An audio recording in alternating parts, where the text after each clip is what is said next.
Quand en 2022, Karen Reed a été inculpée pour avoir percuté son conjoint en reculant avec sa voiture, tout le monde a pensé à un simple accident malheureux. Mais 15 mois après, les choses semblent bien plus compliquées que ça. Karen Reed a-t-elle tué son conjoint par jalousie et ressentiment? Ou bien est-ce une manigance de la police de Boston pour couvrir l'un des leurs? Tout se passe dans la nuit du 28 au 29 janvier 2022. Nous sommes dans l'État du Massachusetts, plus exactement dans la ville de Canton. On est à 20 km à l'ouest de Boston. Mais avant, n'oubliez pas que cette vidéo a pour but de discuter, de s'informer et de comprendre les faits. Et ce que je souhaite avant tout, c'est vous amener avec moi dans le comté de Norfolk par une nuit froide de janvier 2022 alors qu'un blizzard sévit sur la ville. John O'Keefe est né et a grandi à Braintree.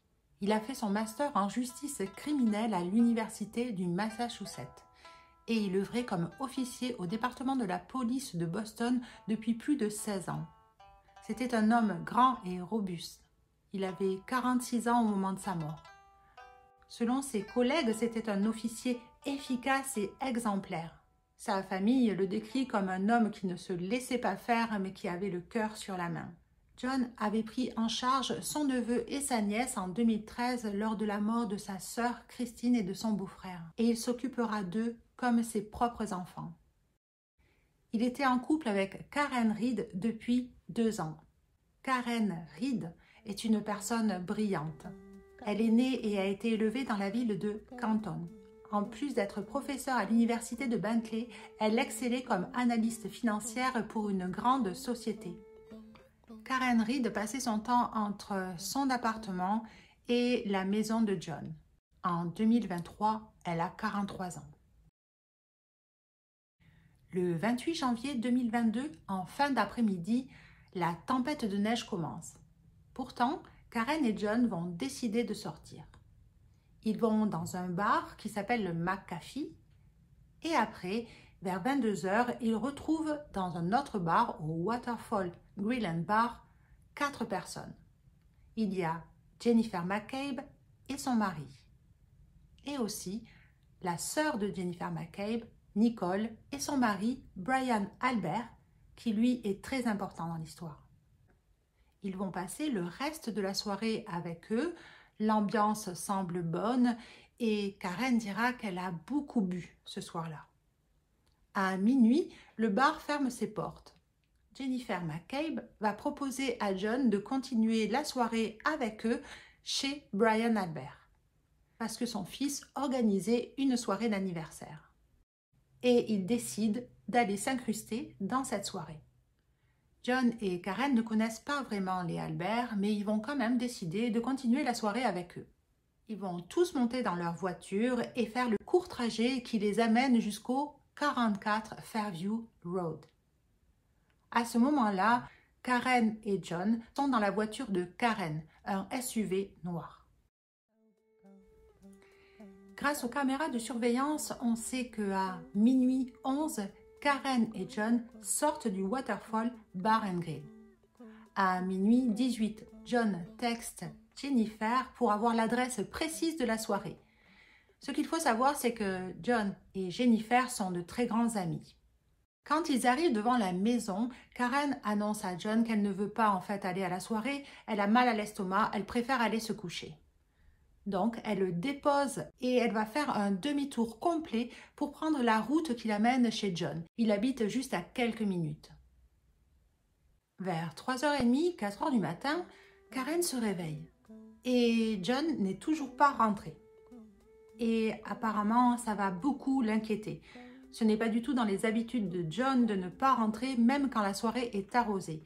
Il s'occupe de son neveu et de sa nièce et il est toujours là à leur réveil. Elle va l'appeler et le texter.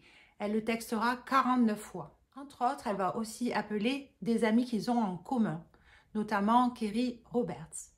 Et au bout d'un moment, elle décide d'appeler Jennifer McCabe. Elle est tellement affolée à ce moment-là, Karen, que en appelant Jennifer, elle se rend aussi en voiture jusqu'à chez elle. Elle habite aussi à quelques minutes. Jennifer va répondre au téléphone, elle ne dort pas à ce moment-là et quand Karen arrive, elle essaye de la rassurer et elle lui dit de rentrer chez John qui va sans doute arriver. Donc, elles vont aller toutes les deux chez John. Quand elles arrivent là-bas, John n'est pas arrivé, mais il y a Kerry Roberts qui est venue parce qu'elle aussi, elle s'inquiète du fait que John ne soit pas rentré. Toutes les trois vont décider de partir sur le lieu de la soirée et Karen apprendra que John n'est pas allé à la soirée parce que Jennifer, elle ne l'y a pas vu. Mais avant de partir, Kerry et Jennifer font remarquer à Karen qu'elle a le feu arrière de sa voiture qui est brisé et surtout son pare-choc est lacéré. Karen n'a aucune idée de ce qu'il a pu se passer. Elle avait vraiment bu cette soirée-là. Toutes les trois montent dans la voiture de Jennifer et partent vers le 44 Fairview Road. Quelques mètres avant d'arriver devant la maison, il y a des arbres. Karen va pousser un cri. Elle les supplie de s'arrêter. Elle dit qu'elle le voit. À ce moment-là, Jennifer et Kerry ne comprennent pas ce qui se passe, mais elles stoppent la voiture et descendent. Quelques mètres plus loin, elles l'aperçoivent. John est étendu sur le sol, il est recouvert de neige, il y a du sang partout. Il aurait même vomi. Dès cet instant, Kerry et Karen commencent les premières manœuvres de réanimation et Jennifer appelle une ambulance et la police. Et pendant tout ce temps, Karen n'arrêtera pas de répéter « C'est pas possible, je l'ai percuté, c'est pas possible ». Vers 6 heures du matin, l'officier John O'Keefe sera amené à l'hôpital du Bon Samaritain de Boston, où il sera déclaré mort quelques heures après. Il aurait fait une hémorragie cérébrale, mais il serait mort d'hypothermie. Il est resté 4 heures, allongé sur le sol, la tête vers le sol, dans la neige, alors qu'il faisait moins de 10 degrés. Et encore une fois, ses parents, son neveu et sa nièce sont en deuil. 3 jours après, le 2 février, Karen Read est arrêtée et accusée de meurtre involontaire impliquant un véhicule sur John O'Keefe et aussi d'avoir quitté le lieu d'un accident. C'est une sentence de 4 ans maximum de prison avec possibilité de parole. Elle plaidera non coupable et sera libérée après avoir déposé un chèque de caution de 50 000 $. Durant l'été 2022, les charges contre Karen Read vont changer et elle se transforme en meurtre au second degré impliquant un véhicule avec délit de fuite. La caution aussi va changer. Au lieu de 50 000 $ demandés, cela va être 100 000 $. La sentence aussi va changer et cela va devenir de 10 ans de prison à vie avec une possibilité de parole au bout de 10 ans. Ce changement intervient après que le procureur, le représentant de l'État, ait convoqué un grand jury. Un grand jury, c'est un faux procès. Il y a entre 19 et 21 jurés. Le procureur dévoile les preuves accumulées par la police et aussi ses témoins. La défense n'est pas invitée et tout se passe sous le plus grand secret. Le but du grand jury, c'est pour le procureur d'évaluer si les charges qu'il a portées contre l'accusé sont fondées. Et le procureur insistera sur 2 points. Le premier, c'est que John voulait arrêter la relation avec Karen. Il comptait mettre fin à leur couple ce week-end-là, le week-end de sa mort. Et ça, ce sont les témoins apportés par le procureur qui vont le dire. La deuxième chose, c'est qu'il y a sur la voiture de Karen une alarme anti-collision. Et si elle a percuté John, elle a dû retentir 3 fois parce qu'elle a reculé 3 fois. Donc Karen sera emprisonnée le temps qu'elle réunisse la somme pour la caution, soit les 100 000 $. Et en même temps, elle va faire appel à 2 avocats, 2 ténors du barreau. Alan Jackson, qui est un avocat très réputé de Los Angeles, et Yannetti, un des avocats les plus réputés de Boston. Et je peux vous dire qu'ils sont très bons. Les 2 avocats et leur équipe mettront énormément de pression sur le procureur pour l'échange des preuves, car c'est son devoir au procureur d'envoyer toutes les pièces à la partie adverse. Le but étant de faire un procès juste. Et donc, pendant plusieurs mois, Alan Jackson et Yannetti vont se plonger dans le dossier de Karen Read. Et en avril 2023, ils vont arriver à une autre conclusion pour la mort de John O'Keefe. Pour comprendre le point de la défense, il faut revenir dans la nuit du 28 janvier 2022. Premièrement, ils disent que John n'aimait pas du tout Brian Albert. Brian Albert, c'est un sergent dans le département de la police de Boston. Donc, c'est un collègue de John, mais en plus, c'est un haut gradé. Il a aussi un chien, un berger allemand qui a le doux nom de Chloé, mais qui en fait est très agressif. Brian Albert fait partie de la Ligue de Boston de MMA. Le MMA, c'est un sport de combat combinant tous les arts martiaux. C'est du free fight, ou en portugais, ça se dit vale tudo, ce qui signifie tout est permis. Le deuxième point que va démontrer la défense, c'est que John avait une Apple Watch. Et on peut lire dans les données qu'il est arrivé à minuit 21 devant la résidence des Albert et que de minuit 21 à minuit 24, il a fait 80 pas, soit 60 mètres. Pour eux, John est rentré dans la résidence des Albert. Ce qui contredit la version de Brian Albert et de Jennifer McCabe qui disent qu'il n'est pas venu à la soirée. Et il y avait 12 autres invités, personne ne l'a vu. Alan Jackson ne s'arrête pas là dans son histoire. Mais à partir de maintenant, c'est de l'extrapolation. Il dit que quand John est rentré dans la maison, il aurait tourné à droite et il y a une porte qui amène au sous-sol. Là, il y aurait eu une bagarre qui aurait impliqué Brian Albert. Parce que Chloé et le chien auraient sauté sur John pour défendre son maître. Et ça, il dit qu'il peut le prouver grâce aux photos de l'autopsie, qui montrent, d'après lui, des morsures sur le bras droit de John quand il a voulu se protéger du chien. Il ajoutera aussi que les hématomes périorbitaux qu'a John, plus les lacérations autour du nez et au niveau des yeux, le traumatisme crânien qu'il a, sont la cause d'une bagarre. Après ça, Brian Albert et Jennifer McCabe auraient transporté John jusqu'à l'extérieur du domicile et l'auraient mis sur le bas-côté. À minuit 35, la Apple Watch de Brian montre qu'il ne bouge plus. Donc, après son exposé des faits, Alan Jackson souhaite avoir de l'ADN de Chloé pour voir si ça correspondrait avec de l'ADN des vêtements de John, s'il y en a. Mais ils n'ont pas pu le faire parce que Brian Albert n'a pas voulu dire où était le chien. Il l'aurait vendu 2 ou 3 mois après la mort de John. Et la seule chose qu'il sait, c'est qu'elle est hors de l'état. Mais pour Alan Jackson, ce chien est décédé et enterré quelque part. Alors le procureur va répondre à tout ça. Premièrement, le procureur ne croit pas du tout aux données de l'Apple Watch. Parce que cette Apple Watch, elle montre aussi John en train de marcher le lendemain, à 6 h du matin, il aurait fait 201 mètres. Deuxièmement, le procureur pense que si Alan Jackson a choisi le sous-sol pour un lieu de bagarre, c'est tout simplement parce que Brian Albert a refait faire le sous-sol quelques mois après. Et s'il avait refait faire sa cuisine, alors Alan Jackson aurait dit que John était mort dans la cuisine. Troisièmement, pour eux, il n'y a pas de morsure de chien. Aucun de leurs experts a dit que c'était des morsures de chien. Ils ont dit que c'était des marques de traînage sur la route. Pas du tout des morsures de chien.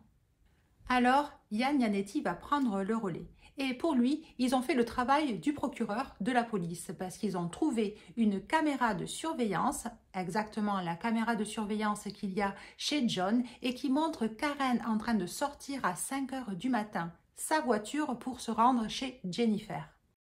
Et quand elle est sortie de son garage, elle aurait plus ou moins percuté la voiture de John qui était garée. Et c'est là qu'elle aurait brisé son pare-choc et son feu arrière.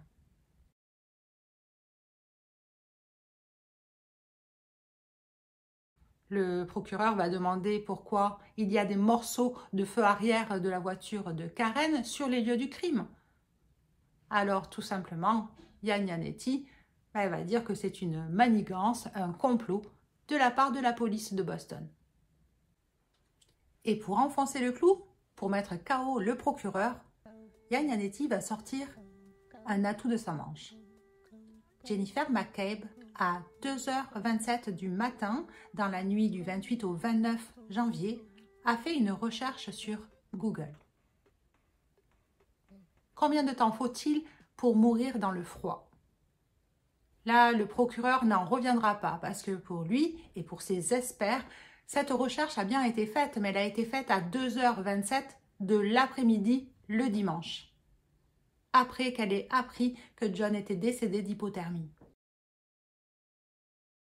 Après tout ça, il y a quand même quelque chose que j'aimerais mettre en lumière. Dans cette audience préliminaire, on peut voir quand même qu'il y a une fracture entre deux systèmes. D'un côté, on a le procureur qui marche à la vitesse de l'État, à la vitesse de l'administration, et Dieu sait que l'administration de Boston est lourde. Et de l'autre côté, on a des avocats privés, des avocats qui sont grassement payés et qui n'ont qu'un seul but, c'est de gagner. Parce que, selon mon opinion, Alan Jackson, il n'est pas venu de Los Angeles pour défendre un prof.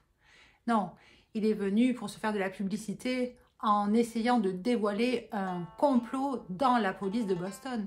Et avant le procès, la défense peut dire ce qu'ils veulent. Ils ne peuvent pas mentir, mais ils peuvent dire ce qu'ils n'ont pas encore prouvé. Et je pense que leur stratégie, c'est de détourner toutes les accusations de Karen Read sur la police de Boston. Parce que eux, ils n'ont pas vraiment à trouver qui a commis le meurtre. Eux, la seule chose qu'ils ont à faire, c'est d'instiller le doute au futur jury et surtout à la population de Boston. Si l'affaire, elle est déjà gagnée au niveau du public, c'est une bonne partie qui est faite. Mais pour finir, et ça c'est mon avis, mon opinion personnelle, je pense que Karen Read, elle a été bizarre en fait de la nuit du 28 au 29 janvier. Elle avait beaucoup bu, elle a cru qu'elle avait percuté et pour moi ça me donne le doute en fait. Peut-être que c'est tout simplement une histoire d'un accident tragique en fait. Mais il y a quand même deux choses qui m'embêtent. La première, c'est que la police de Boston n'aurait jamais dû enquêter sur ce meurtre. Ils auraient dû faire appel à une agence. Il y a des agences exprès pour ça. Mais ils n'ont pas voulu faire appel à elle. Et à cause de ça, il y a cette suspicion de manigance. La deuxième chose, c'est la recherche de Jennifer McCabe. Comment deux personnes qui n'ont pas le droit de mentir affirment deux choses évidentes mais opposées? Ça, c'est quelque chose que je ne comprends pas. Donc, si vous avez aimé cette vidéo et que vous êtes encore là, je vous invite à liker, à vous abonner et à partager un petit peu d'amour dans la journée. Je vous souhaite un bon printemps et profitez bien de la vie. Detail, preset,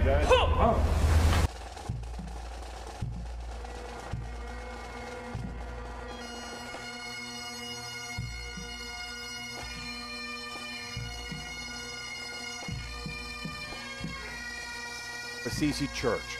The Boston Police Gaelic column of pipes and drums filled the air with a mournful cry, and Boston police officers stood shoulder to shoulder as Officer O'Keefe's casket was carried into the church.